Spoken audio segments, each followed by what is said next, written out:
Hello everyone, I am Anshu Srivastava. Through this video हम लोग समझेंगे what is analysis of variance. So paper जो मैंने लिया है दैट इज़ क्वांटिटेटिव बायोलॉजी, काफ़ी मैथमेटिकल पार्ट है। एनालिसिस ऑफ वेरिएंस को ही हम शॉर्ट फॉर्म में अनोवा कहते हैं। सो अनोवा क्या है एंड आपको काफ़ी हेल्प मिलेगी about knowing ANOVA and writing it in your university examination papers. तो आइए देखते हैं क्वेश्चन क्या पूछा जाता है and how we can write the answer for it.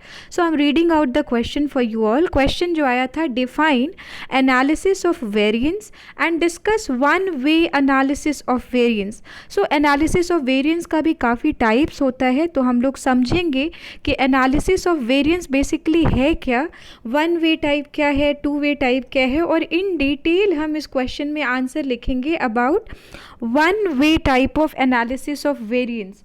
तो सबसे पहले अगर मैं बात करूँ तो ये एक तरीके का स्टैटिस्टिकल फॉर्मूला होता है, ठीक है।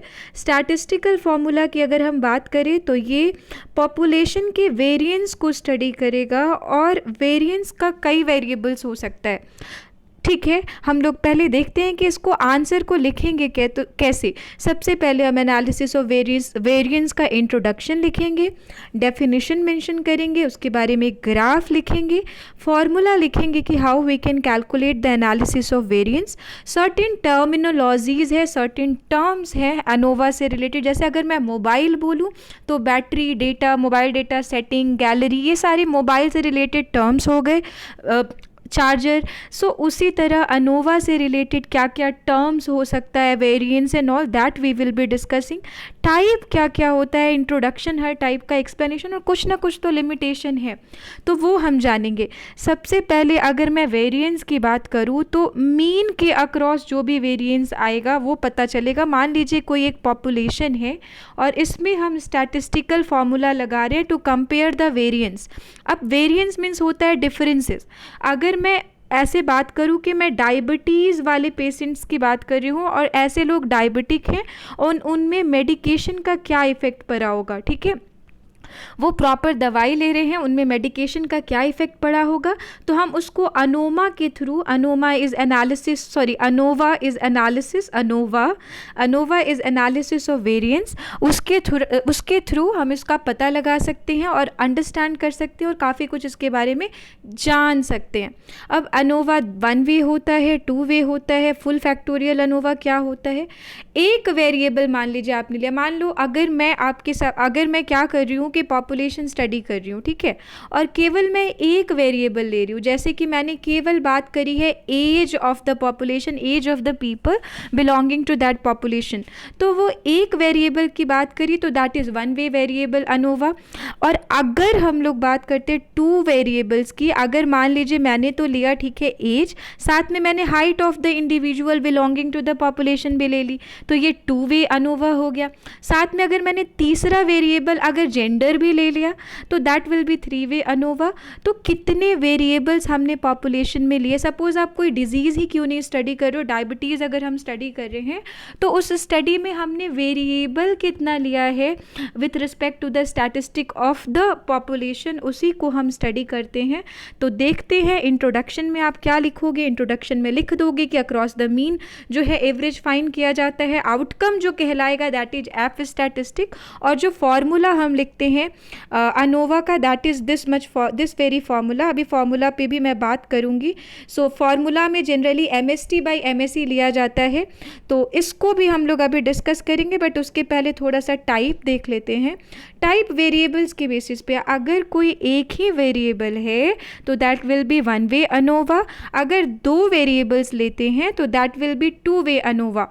तो यहाँ पे दो तरीके के अनोवा हो सकते हैं, इनको फुल फैक्टोरियल अनोवा भी कहते हैं।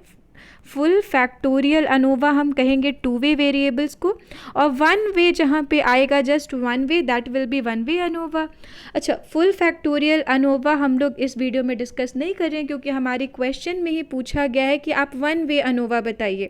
यहाँ पे आप क्वेश्चन देखो, discuss one way analysis of variance, तो हम लोग one way analysis of variance की बात करेंगे। नेक्स्ट जो है वो फॉर्मूला हम लोग डिस्कस करते हैं कि फॉर्मूला क्या होता है अनोवा के केस में, एनालिसिस ऑफ ऑफ वेरिएंस के केस में। तो फार्मूला अगर मैं आपको शो करूं तो ये रहा आपके सामने, ये फार्मूला लिखा हुआ है। कभी भी जो अनोवा की स्टडी के बाद हम उसका रिजल्ट और फॉर्मूला लिखते हैं तो that is denoted by F as the constant. F को हम कांस्टेंट मान लेंगे। और ये जो MST है ना, टी जो है ट्रीटमेंट, अगर हमने डायबिटीज़ लिया था तो डायबिटीज़ में mean sum squares due to treatment का जो मीन सम ऑफ स्क्वायर्स आएगा वो हम न्यूमरेटर यानी कि अपर फ्रैक्शन में लेते हैं। और क्या एरर रह गई होगी अगर उस एनालिसिस में हम बात करें, उस वेरिएंस में बात कर रहे हैं, तो क्या एक तरीके का एरर आया होगा, that we will be talking about in the denominator. तो एफ से हम इंडिकेट करते हैं अनोवा कोएफिशिएंट, MST से हम इंडिकेट करेंगे mean sum squares of treatment, and MSE से हम इंडिकेट करते हैं mean sum squares due to error. आप साथ में आपने इंट्रोडक्शन मेंशन किया अनोवा के बारे में, आप एक फ्लो चार्ट बना दोगे कि कैसे 1 वेरिएबल 2 वेरिएबल है, आप एफ स्टैटिस्टिक्स दिखा दो कि एफ कांस्टेंट से डिनोट करते हैं।